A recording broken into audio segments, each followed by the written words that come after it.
this is Mr. Bruce coming to you with... What I was trying to say is that this audition is for all of the front ensemble, plus bass drums and flubs.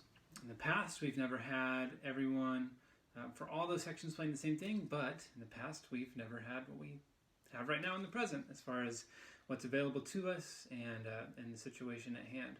So for all those sections, we have this one audition etude, this one little piece of audition music. I'm going to work through it with a helpful sort of tutorial, break it down, things to look out for, little pitfalls to avoid, how to prepare yourself best in your video submission for the Renegade Regiment percussion auditions. So let's start. This is at a really moderate tempo, 130, right? Very comfortable, easy pace tempo. And this etude, this audition, if you break it down, is all about rhythmic control and dynamic control. Just control. And really having everything all buttoned up, fitting right inside the box, nice and neat, no loose ends. So starting right away, we experience that with the rhythms and the accents, and making sure that those things are locked in correctly. That first measure, we alternate between right hand and left hand accents. 1 te, 2 te, 3 te, 4 te. And then we sort of have a similar take on that with measure 2. 1 te, 2 te, 3 te, 4 te, 1 te, 2 te, 2 te, 4. Making the accents pop here is critical. It's what we're looking for. We're looking for details, not sort of kinda is blah. We want exact. 1 te, 2 te, 3 te, 4 te, 1 te, 2 te, 2 te, 4. 12 inches and 6 inches. You'll notice that all the way throughout, it's real specific about what height to play, right? Those are those markings next to each dynamic level. So that's measures 1 and 2. We get to measures 3, 4, and we move on from there. We're at mezzo forte, 9 inches. Comfortable 9 inches is what we're playing there. And this has more rests built into it. Here in these first 2 bars, making sure that we can move through the rests accurately. We have 1, 2. And I'll play that again. Here's that pulse. 2, 3, 4. 1, 2, 3, 4. Good. So just some good rhythmic control there. Timing, internal pulse timing. Next, 3, 4 measures, 3.5. It's all about, it's simple rhythms, but the stickings are changing. And so we're listening and watching for matched sound, even when the sticking is flipped. So starting at measure 5, we have 2, 3, 4.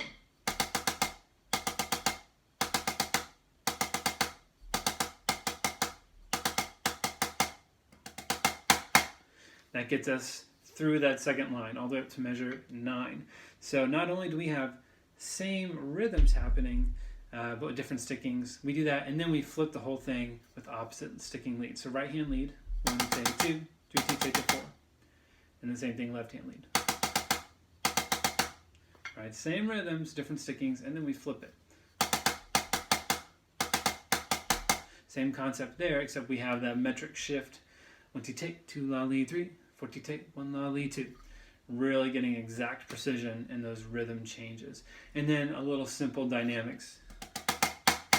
Really easy to achieve that with strong accuracy. Moving on to line 3. We get some big open double strokes, right? This is a very slow tempo for double strokes. So lots of big sound, letting the wrist assist with that. 1, 2, 3, 4. Again, listening for balance. Do your right and left hand sound and look the same. Then we move on. Next 2 measures, again, it's about rhythmic accuracy. We have height changes, 12 inches and 6 inches. And then we're looking at rhythmic shifts. Can we play that with precision? Exactly.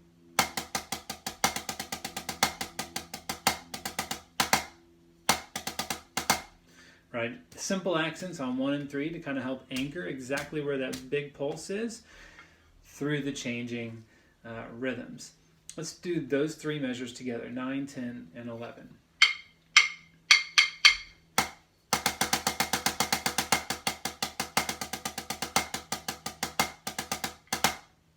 Good. Something to listen for is when we have the 12 and 6, that all the notes at 6 inches don't get a weak sound. They still get a full sound.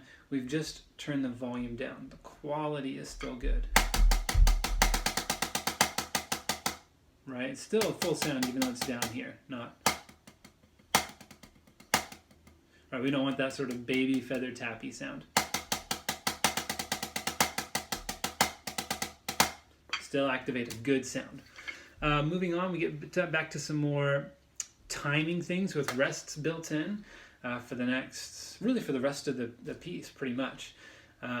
Starting in measure 12. Measure 12. 1, 2, 3, 4. 1, 2, 3, 4. 1, 2, 3, 4. Right, so navigating those rests accurately, comparing eighth note rest to quarter note rest, and not getting anything mixed up in there. I'll play that again. 1, 2, 3, 4. 1, 2, 3, 4. 1, 2, 3, 4. Notice those last two are 3T, 4T, right on the pulse. Ba-da, ba-da. Then we move into some 30-second note, quick little spurts of 30-second notes. Right, this is really important to be able to play if you are an aspiring bass drummer.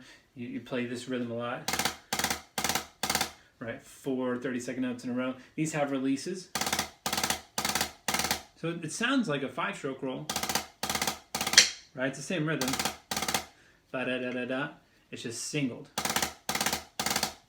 You're going to achieve that by letting your back fingers pump. A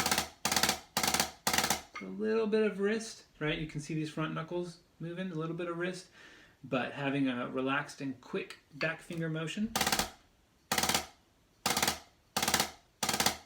is what will allow you to achieve it in tempo with a relaxed sound, full and relaxed sound. So the next two bars, 14 and 15 with these 30-second notes should sound like this. 1, 2, 3, 4. 1. Ooh, that was bad. 1, 2, 3, 4. 1, 2, 3, 4. To me, what I'm having to focus on, I said that one was bad. That first one was bad because my left hand was slow. It was too open. Gonna really kind of get in there and go for it quickly. 2, 3, 4. 1, 2, 3, 4. 1, 2, 3, 4. 1, 2, 3, 4. Good. Then we move into the bottom line, the last line, and we have stair-step dynamics from piano to mezzo piano, mezzo forte, on up to forte at the end. All right, that's going to be too high. 1 to 10. We want 6 and 3, 6 and 3. Right, very low, very controlled, in a little box, a little glass case of emotion there. 2, 3, right, 1, 2. Then we move on, 6 and 9, or 9 and 6. Forte ta, and then 1, 2. More full, more open with the 9 and 12. We end with those matched accents left, right. The way we ended measure 2 is how we're ending the whole piece there. So if I play that bottom line, we have this. 1, 2, 3, 4. 2, 3, 2, 2. Like so. All right, we'll play all the way through it now with the metronome, so you can have that to practice with. And hopefully this will clear up any questions you might have on counting or how something should sound. You can reference.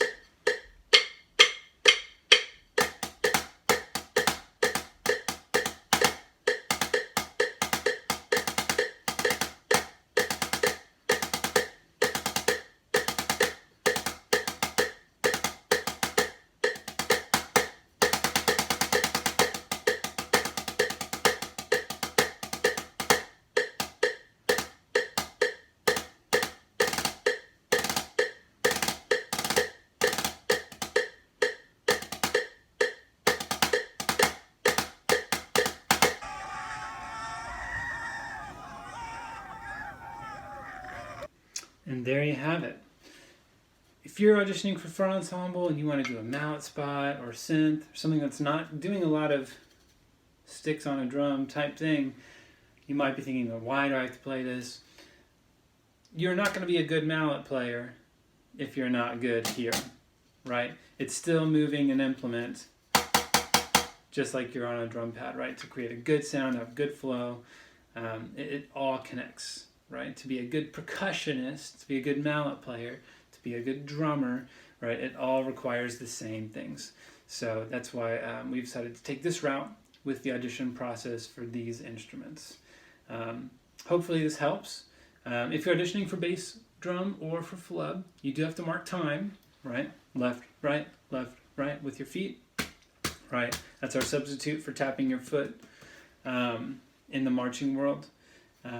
So make sure you set up, for your video submission, set up your camera on your phone or whatever you're using to catch from the ground all the way up so we can see your posture, we can see your setup to your drum pad, and we can see your marking time. Because if your feet can't move in time, then you can't march in time, and that's obviously a very important thing. So hopefully this helps. Let me know if you have any questions. Feel free to send me messages, ask upperclassmen, reach out to other percussion staff, and be looking forward to getting these videos.